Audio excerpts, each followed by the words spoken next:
আর দিনে 6 নবজাতকের মৃত্যু, মুহূর্তেই আনন্দ রূপ নিল বিষাদে। এসির গ্যাস লিকেজকে দুষছেন স্বজনরা। 11 দিন বাচ্চাটা পর্যায়ক্রমে আস্তে আস্তে অসুস্থ শুরু হইলো, একজন একজন আস্তে আস্তে মারা যাওয়া শুরু করলো।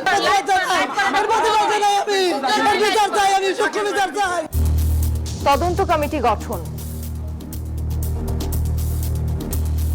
সাফোকেটিভ পরিবেশের মতো আমরা পেয়েছি। তদন্ত কমিটির রিপোর্টের পরিপ্রেক্ষিতে সরকার কঠিন অবস্থা নিচ্ছে।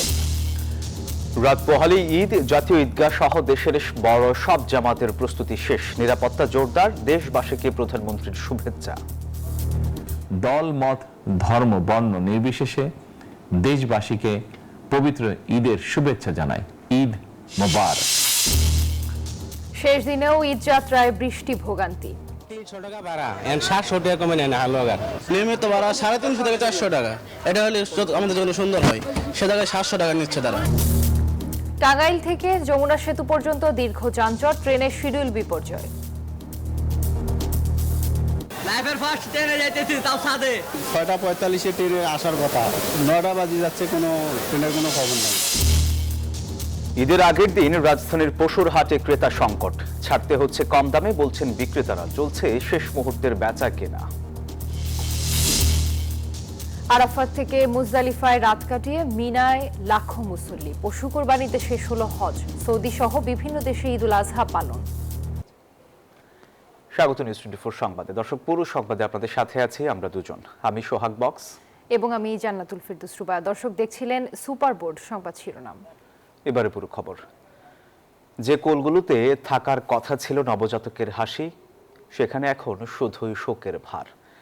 মাত্র কয়েকদিন বয়সী ছোট্ট শিশুদের নিয়ে প্রথম ঈদের আনন্দে কাটানোর স্বপ্ন পরিণত হয়েছে নির্বাক বিষাদে। একসঙ্গে 6 নবজাতকের মৃত্যুর ঘটনায় ভারী হয়ে ওঠে রাজধানীর মগবাজারে আদ্দিন মেডিকেল কলেজ হাসপাতাল। কিভাবে সুস্থ সন্তান হঠাৎ নিথর হয়ে গেল, সেই প্রশ্নের উত্তর পাচ্ছেন না বাবা মায়েরা।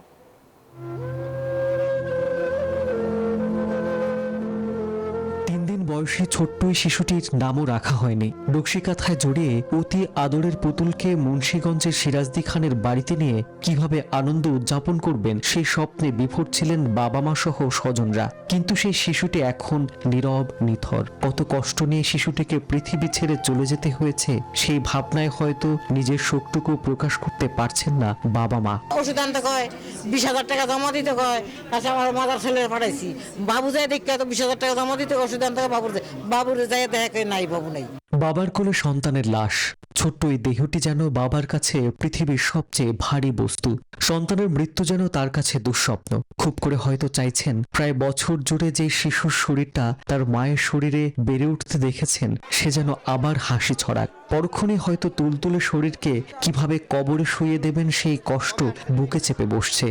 বেবি বমি করতেছে এবং একে একে সবাই করতেছে, সবাই মরে যাচ্ছে একজনের পর একজন। ওনারা কিন্তু আমাদেরকে বলে না মারা যাচ্ছে, যে মারা যায় তাকে নিয়ে যায়, কিন্তু তারা পুরা ওয়ার্ডের যদি সবাই সরিয়ে ফেলতো তাহলে কিন্তু সব বেঁচে যায়। কারো সন্তান ছিল পরিবারের প্রথম সদস্য, কেউ আবার বহু প্রতীক্ষার পর সন্তানকে কোলে নিয়েছিলেন। কিন্তু কয়েক ঘন্টার ব্যবধানে সেই আনন্দ পরিণত হয় অসহ্য শোকে। এসব শিশুর মৃত্যুর জন্য দায় কার তা নির্ধারণে ময়নাতদন্তের প্রয়োজন থাকলেও প্রিয় সন্তান ছোট দেহ কাটাছেঁড়া করতে দিতে রাজি হননি কোনো বাবা মা।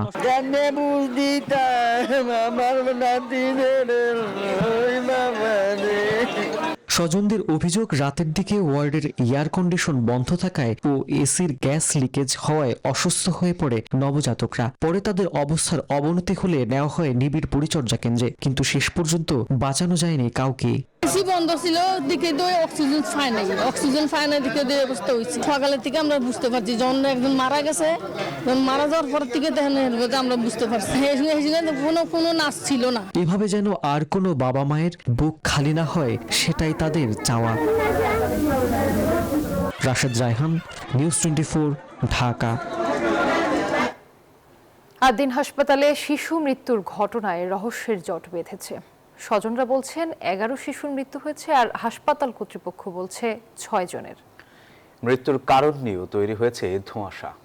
আর এই ঘটনায় কর্তৃপক্ষের অবহেলার অভিযোগে রমনা থানায় একটি অপমৃত্যু মামলা হয়েছে।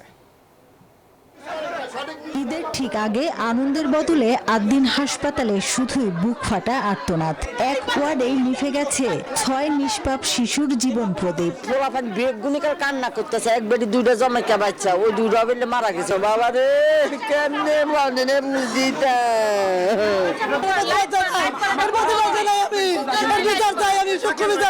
ওয়ার্ডের যতটি বাচ্চা ছিল এক নিতেছে একটাও বাঁচে নাই, আর সবটি বাচ্চা মারা গেছে। মঙ্গলবার মধ্যরাতের পর শিশু ওয়ার্ডে ভর্তি থাকা শিশুরা হঠাৎ বমি ও কান্না শুরু করে, একে একে ঢলে পড়ে মৃত্যুর কোলে। স্বজনদের অভিযোগ এসির লিক হওয়া গ্যাসই এর কারণ। গুমোট একটা রুম, বন্ধ রুম, গ্যাসের কারণে 11 জন বাচ্চারা পর্যায়ক্রমে আস্তে আস্তে অসুস্থ শুরু হইলো, একজন আস্তে আস্তে মারা যাওয়া শুরু করলো। যেগুলো বাচ্চা ছিল প্রত্যেকজনই অসুস্থ হয়েছে, ওই ওয়ার্ডের সমস্ত বাচ্চা। এটা আমার বাচ্চা, আমার বেবি 2 দিন আগে 25 তারিখে হয়েছে। সকালবেলা থেকে ওনারা কি শুরু করছে জানেন? আমার একটু আসতে দেরি হয়েছে, ওনারা একজন করে ধরে একজন করে বুঝায় পাঠিয়ে দিতেছে। মৃত্যুর সুনির্দিষ্ট কারণ জানাতে পারেনি হাসপাতাল কর্তৃপক্ষ। যেই ওয়ার্ডে এই অ্যাক্সিডেন্টাল ডেথটা হয়েছে সেখানে 6টা বাচ্চাই ছিল।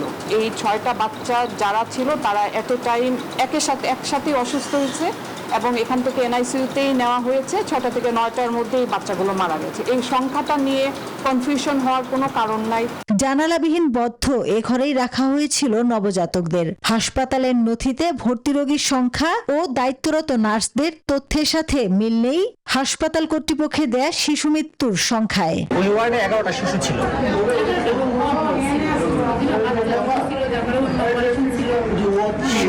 শিশু ছিল কয়জন? শিশু 9 জন, 9 জনই মারা গেছে। তাদের বয়স কত ছিল? একটু দেখুন তো, নামগুলো যদি একটু বলতেন। এদিকে ঘটনার পরপরই তদন্তে নামে আইন শৃঙ্খলা বাহিনী। স্বাস্থ্যের ডিজি জানান গঠন হয়েছে তদন্ত কমিটি। এসি জটিলতা অথবা যে কোনো কারণেই হোক, ওইখানের যে পরিবেশ একটি সাফোকেটিভ পরিবেশের মতো আমরা পেয়েছি। 3 দিনের মধ্যে সর্বোচ্চ এই তদন্ত কমিটির রিপোর্টের পরিপ্রেক্ষিতে সরকার কঠিন ব্যবস্থা নেবে। হাসপাতালটিতে মানা হয়নি building code. Central air condition ব্যবহার না করে স্প্লিট এসি ব্যবহার করা হয়েছে বলে জানায় এসি বিষয়ক অভিজ্ঞ সংগঠন এসরে বাংলাদেশ চ্যাপ্টার।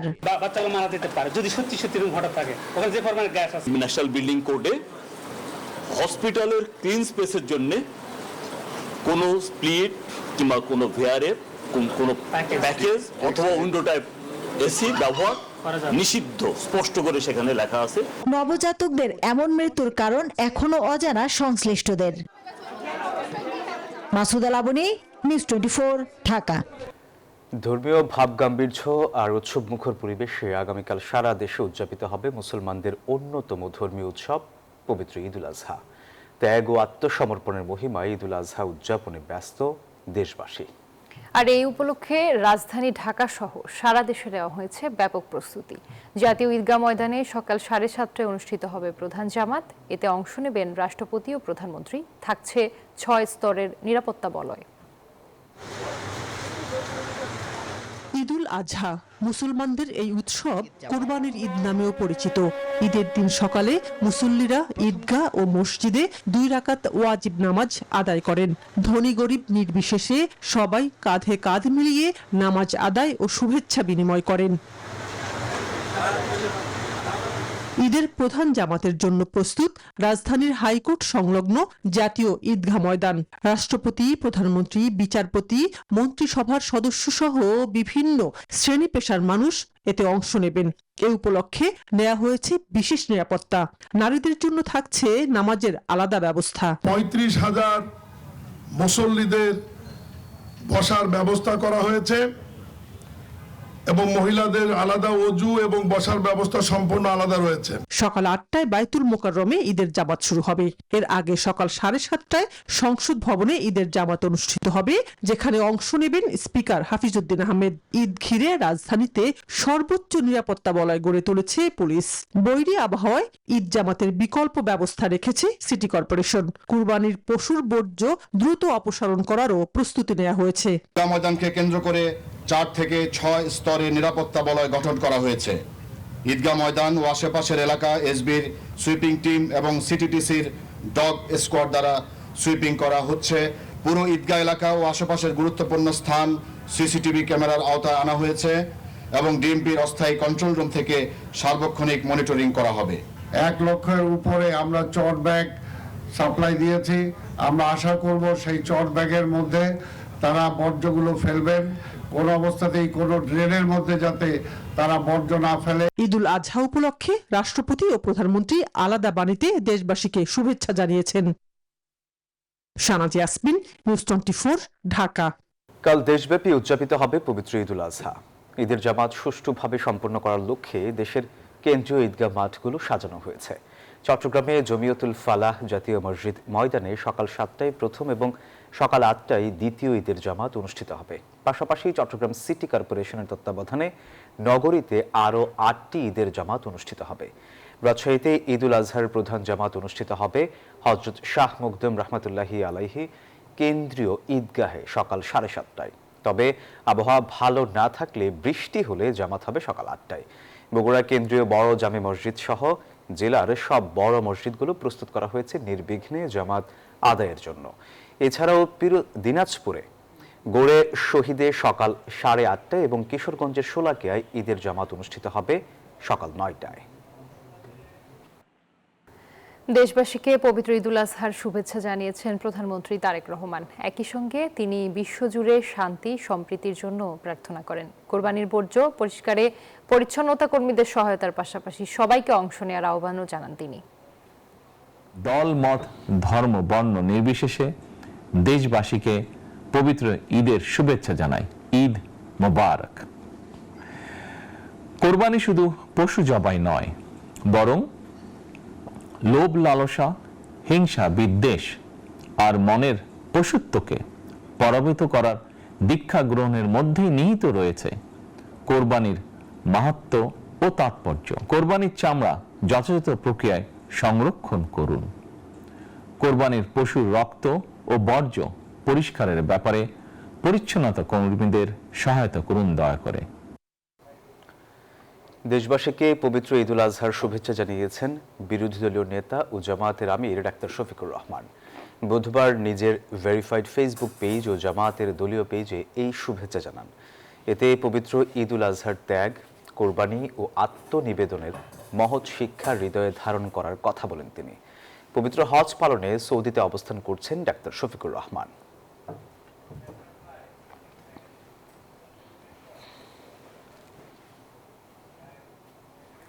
কাল পবিত্র ঈদুল আজহা। শেষ মুহূর্তে বাড়ির পথে ছুটছে ঘরমুখো মানুষ। ট্রেনের বগিতে গাদাগাদি করে আবার কেউ কেউ ঝুঁকি নিয়ে ট্রেনের ছাদে চড়ে রওনা দেন গন্তব্যের উদ্দেশ্যে। কমলাপুর রেলওয়ে স্টেশনের ভিড় বেলা বাড়ার সঙ্গে সঙ্গে কিছুটা কমে। তবে বরাবরের মতোই শিডিউল বিপর্যয়ে চরম ভোগান্তিতে পড়েন যাত্রীরা। ট্রেনের পাশাপাশি রাজধানীর বাস কাউন্টারগুলোতেও একই চিত্র। আর এদিকে মহাখালী বাস টার্মিনালে মিলল বাড়তি ভাড়ার অভিযোগ, যার কোনো প্রতিকার নেই বলেও জানান যাত্রীরা। জীবনের ঝুঁকি নিয়ে ট্রেনের ছাদে আবার হঠাৎ বৃষ্টিতে কাক ভেজা অবস্থা। এভাবেই প্রিয়জনের কাছে ফিরছেন ঘরমুখো মানুষ। ঈদযাত্রার শেষ দিনে কমলাপুর রেলওয়ে স্টেশনের এমন চিত্র। সকাল থেকেই দেশের বিভিন্ন গন্তব্যে ছুটছে স্টেশনে জড়ো হওয়া মানুষ। লাইফের ফার্স্ট ট্রেনে যাইতেছি, তাও ছাদে। খারাপ অবস্থা, এখন বন্ধ করার জন্য অনুরোধ করলাম, ওই দরজাটাও খোলা। ট্রেনে গত দুদিনের তুলনায় যাত্রীর চাপ কিছুটা কম, তবে শিডিউল বিপর্যয়ে ভোগান্তিতে পড়েন নীলসাগর এক্সপ্রেস সহ কয়েকটি ট্রেনের যাত্রীরা। শেষ দিনে স্টেশন পরিদর্শনে এসে রেলওয়ে মহাপরিচালক জানান, নিরাপদ যাত্রার লক্ষ্যে কাজ করছে তারা। যাত্রী নিরাপত্তার কথা বিবেচনা করে আপনার ট্রেনগুলো একটু সতর্কতার সাথে চলাফেরা করেন। ট্রেনের পাশাপাশি রাজধানীর বাস কাউন্টারগুলোতেও একই চিত্র। তবে মহাখালী বাস টার্মিনালে দেখা গেছে বাড়তি ভাড়া আদায়ের উৎসব। যাত্রীদের অভিযোগ, নির্ধারিত ভাড়ার চেয়ে গুনতে হচ্ছে প্রায় দ্বিগুণ অর্থ। পুলিশের কাছে অভিযোগেও মিলছে না কোনো প্রতিকার। 300 টাকা ভাড়া, 700 টাকা কমে নেয় না হালুয়াগার। তারা 700 টাকা নিচ্ছে, এটা একটা সিন্ডিকেট। নিয়মিত ভাড়া 350 থেকে 400 টাকা। একটু হয়তো 1-200 বেশি, এত বেশি অসুবিধা না। সরকার নির্ধারিত ভাড়ার অতিরিক্ত কোনো ভাড়া আদায়ের কোনো চেষ্টা করছে, আমরা তাদের বিরুদ্ধে ব্যবস্থা নিচ্ছি। এদিকে সদরঘাটে ঘরমুখো মানুষের চাপ বেড়েছে। নির্দিষ্ট সংখ্যক যাত্রী নিয়ে ঘাট ছেড়ে যাচ্ছে লঞ্চগুলো। সার্বিক পরিবেশ নিয়ে স্বস্তি যাত্রীদের। এবার ঈদের পরিবেশটা এখন আলহামদুলিল্লাহ অনেক ভালো আছে, বিশেষ করে যানজটটা এখন কম আছে। আগে একটা যানজট ছিল, এখানে বাজার টাজার বসতো, ফলটল বিক্রি করতো, এই গ্যাদারিংটা এখন নাই। স্বর্ণমত এবার নৌপথেও নেওয়া হয়েছে নিরাপত্তা ব্যবস্থা। Desk report, news 24, Dhaka. দর্শক, ঈদ যাত্রার খবর জানাতে এই মুহূর্তে টাঙ্গাইল থেকে সরাসরি যুক্ত হচ্ছেন আমাদের সহকর্মী আতিকুর রহমান। আতিক, মহাসড়কে যানজটের পরিস্থিতি এই মুহূর্তে কি দেখছেন, আর ঈদ যাত্রার শেষ দিনে আসলে ভোগান্তি কতটা বেড়েছে নাকি কমেছে, কি বলছেন যাত্রীরা, জানাবেন।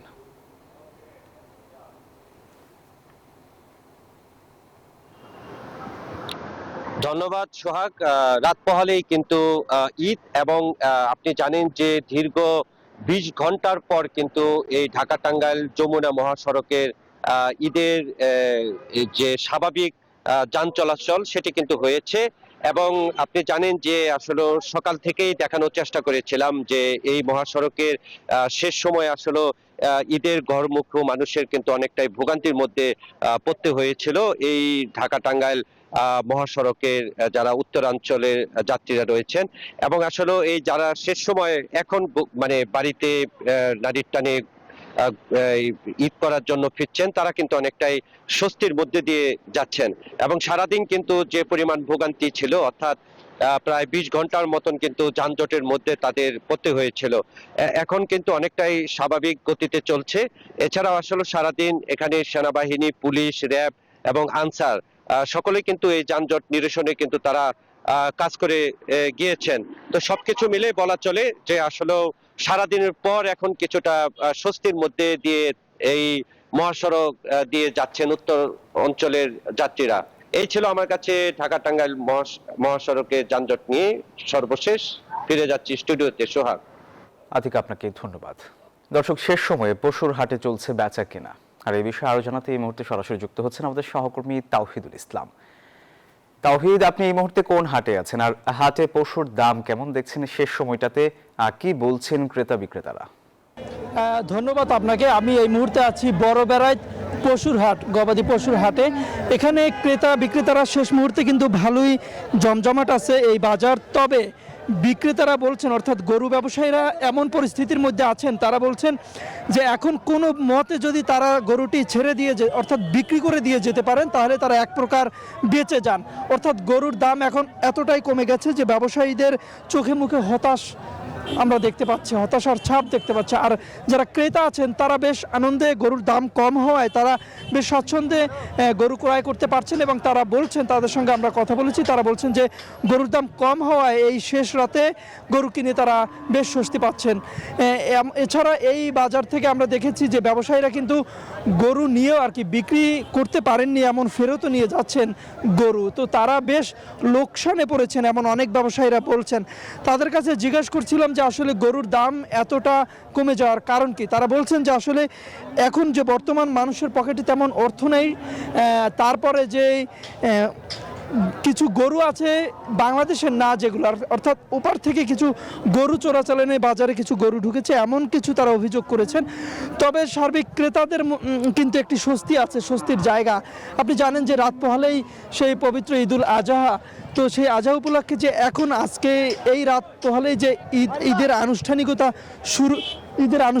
শুরু হবে, সেখানে কিন্তু এই গরু যারা এখন শেষ পর্যায়ে কিনছেন তারা অনেকটা বলছেন যে শেষ পর্যায়ে কিনে অতটা লালন পালনের ঝামেলা পোহাতে হয় না এবং দামেও অনেকটা কম। তারা মোটামুটি স্বস্তিতেই গরুকে ক্রয় করতে পারছেন। তো এই ছিল আমার কাছে থাকা সর্বশেষ তথ্য। তাহিদ, আপনাকে ধন্যবাদ। মন্ত্রী হওয়ার পরে আর্থিক কষ্টের মধ্যে আছেন বলে জানিয়েছেন সমাজ কল্যাণ মন্ত্রী ডাক্তার এজেডএম জাহিদ হোসেন। বলেন, মন্ত্রিত্ব লোভনীয় বিষয় নয়, কঠিন দায়িত্ব। যে টাকা বেতন আসে তা দিয়ে সংসার চালানো কঠিন হয়ে পড়ায় সপ্তাহে 3 দিন রোগী দেখেন। বুধবার দিনাজপুরে হাকিমপুরে শিক্ষার্থীদের চেক বিতরণ অনুষ্ঠানে তিনি একথা বলেন। এমন কোন সোনার হরিণ নয়, সোনার বাটিও নয়। আমাকে দেখলেই বোঝা যায় আমি জাহিদ হোসেন মন্ত্রীর আগে অর্থনৈতিকভাবে আরো বেশি স্বাবলম্বী ছিলাম। মন্ত্রী হওয়ার পরে অর্থনৈতিকভাবে আমি অনেক কষ্টের মধ্যে আছি, কারণ যে কয় টাকা বেতন দেয় ওই কয় টাকা দিয়ে সংসার চালানো। এই জন্য এখন আবার 2 ঘন্টা করে রুগী দেখা শুরু করছিলাম। সপ্তাহে 3 দিন 2 ঘন্টা করে রুগী দেখি, যাতে আগামী ১ জুন থেকে শিশু রাবিসা হত্যার বিচার কার্য শুরু হবে বলে জানিয়েছেন আইনমন্ত্রী মোহাম্মদ আসাদুজ্জামান। বুধবার ঝিনাইদহের শৈলকুপায় এক অনুষ্ঠানে আইনমন্ত্রী এই কথা জানান। বলেন, 1 সপ্তাহের মধ্যে এই হত্যাকাণ্ড দ্রুত চার্জশিট দিতে বলা হলেও তার আগেই পুলিশ সেই কাজটি করেছে। আমার ফ্রাস্ট্রেশনের জবাব কি? আমি বলেছিলাম এই ফ্রাস্ট্রেশনের জবাব একমাত্র রামিসার এই হত্যাকাণ্ডের নৃশংসতার বিচারের মধ্য দিয়ে দেওয়া যাবে। 1 তারিখে 1 জুন যে কোর্ট খুলবে, 1 জুনে রামিসা হত্যা মামলার বিচারের কার্যক্রম শুরু হচ্ছে। সাতক্ষীরার দেবহাটায় ছাত্র শিবিরের কমিটি গঠনকে কেন্দ্র করে উত্তেজনা, হট্টগোল ও অবরুদ্ধ করার ঘটনা ঘটেছে। পরে পুলিশ ও জামাত নেতাদের হস্তক্ষেপে কয়েক ঘণ্টা পর জেলা শিবিরের নেতাদের উদ্ধার করা হয়। বুধবার উপজেলার সখীপুর মাদ্রাসায় এই ঘটনা ঘটে। পুলিশ জানায়, দেবহাটা উপজেলার কমিটি গঠনকে কেন্দ্র করে অনেকদিন ধরে উত্তেজনা বিরাজ করছিল। এরই জের ধরে বুধবার সখীপুর ফাজিল মাদ্রাসায় নতুন কমিটি গঠনের জন্য জেলা শিবিরের সেক্রেটারি, অর্থ সম্পাদক ও মাদ্রাসা বিষয়ক সম্পাদক সেখানে যান। এ সময় নেতাকর্মীদের সদস্য পদ বাতিলের বিষয়ে স্পষ্ট কোনো ব্যাখ্যা না দেওয়ায় উত্তেজনা ছড়িয়ে পড়ে। পরে স্থানীয় জামায়াত নেতৃবৃন্দ সেখানে গেলে তারাও অবরুদ্ধ হয়ে পড়ে। পরে পুলিশ পরিস্থিতির নিয়ন্ত্রণে আনে। এবার জানাবো আন্তর্জাতিক সংবাদ। সৌদি আরবের পবিত্র নগরী মক্কার অদূরে মিনায় শয়তানকে প্রতীকী পাথর নিক্ষেপ ও পশু কোরবানির মধ্য দিয়ে শেষ হলো হজের প্রধান আনুষ্ঠানিকতা। ত্যাগ, তাকওয়া আর আল্লাহর সন্তুষ্টি অর্জনের প্রত্যয়ে 10 জিলহজে মিনায় হজের গুরুত্বপূর্ণ আনুষ্ঠানিকতা পালন করেন লাখো হাজি। এদিকে সৌদি আরবের সাথে মধ্যপ্রাচ্য ছাড়াও এশিয়া ও আফ্রিকার কয়েকটি দেশে উদযাপিত হচ্ছে পবিত্র ঈদ উল আজহা। মিনার আকাশে ভেসে আসছে লাব্বাইক আল্লাহুম্মা লাব্বাইক। সাদা ইহরামে আবৃত আল্লাহর মেহমানরা ধাপে ধাপে সম্পন্ন করেন হজের গুরুত্বপূর্ণ আনুষ্ঠানিকতা। সূর্য ওঠার পর থেকে জামারাতে শুরু হয় শয়তানকে প্রতীকী পাথর নিক্ষেপ। হযরত ইব্রাহিম আলাইহিসসালামের ত্যাগের স্মৃতি আর শয়তানের প্ররোচনার বিরুদ্ধে ঈমানের দৃঢ়তার প্রতীক এই পাথর নিক্ষেপ। এরপর মহান আল্লাহর সন্তুষ্টি লাভের আশায় পশু কুরবানি ও মাথা মুন্ডনের মধ্য দিয়ে হাজিরা সম্পন্ন করেন হজের মূল কার্যক্রম। ইহরামে বিধিনিষেধ থেকে মুক্ত হয়ে অনেকে রওনা হন পবিত্র কাবা শরীফে তাওয়াফ ও সাই পালনের উদ্দেশ্যে। তাশরিকের দিনগুলোতেও হাজিরা আবার মিনায় ফিরে 3 জামারাতে পাথর নিক্ষেপ করবেন। সব শেষে বিদায়ী তাওয়াফের মাধ্যমে শেষ হবে এবারে পবিত্র হজের আনুষ্ঠানিকতা। এদিকে সৌদি আরবের সঙ্গে মিল রেখে বিশ্বের বিভিন্ন দেশে উদযাপিত হচ্ছে পবিত্র ঈদ উল আজহা। মহান আল্লাহর নৈকট্য লাভের আশায় পশু কোরবানির মধ্য দিয়ে দেশে দেশে পালিত হচ্ছে মুসলিমদের এই ধর্মীয় উৎসব। আসমাতুল্লি, নিউজ 24। দর্শক, এই ছিল নিউজ 24 সংবাদে। এতক্ষণ সাথে থাকার জন্য ধন্যবাদ।